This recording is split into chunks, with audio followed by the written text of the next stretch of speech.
Guillaume Courcerol, vous êtes professeur en physiologie au CHU de Rouen, en physiologie digestive, et vous avez publié un travail sur la gastroparésie et la mortalité. Est-ce que vous pouvez nous donner les grandes lignes des résultats de votre travail?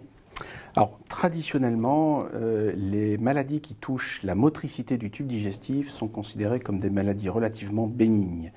Et ce qu'on voulait démontrer au travers de ce travail qui porte sur notre cohorte de malades qui ont une gastroparésie, c'est-à-dire des malades qui ont un ralentissement de la vidange gastrique, c'est que cette maladie n'est pas si bénigne que ça. Et pour cela, on a étudié un petit peu le devenir des malades que nous avons explorés au sein de notre centre, près de 1500 malades sur quasiment 20 ans. Et on a regardé si ces malades mouraient de manière plus précoce ou non en fonction des résultats de l'étude de la motricité de l'estomac. Et ce que nous avons remarqué, c'est que les malades qui avaient une altération de cette motricité de l'estomac, donc une gastroparésie, eh bien, mouraient plus que ceux qui n'avaient pas cette maladie-là, à symptômes équivalents, à sévérité équivalente et à comorbidité équivalente.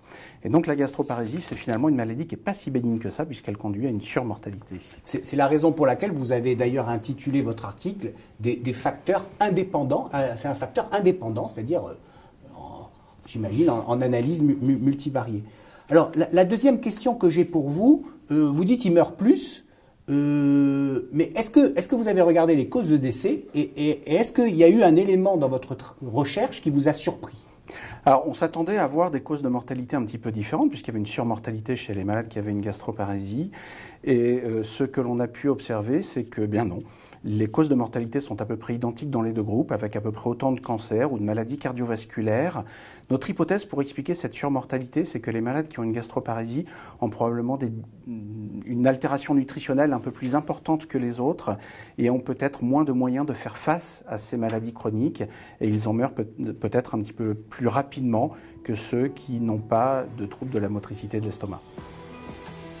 Écoutez, merci pour toutes ces explications et félicitations pour avoir apporté votre travail dans une revue prestigieuse de rang A selon SIGAT.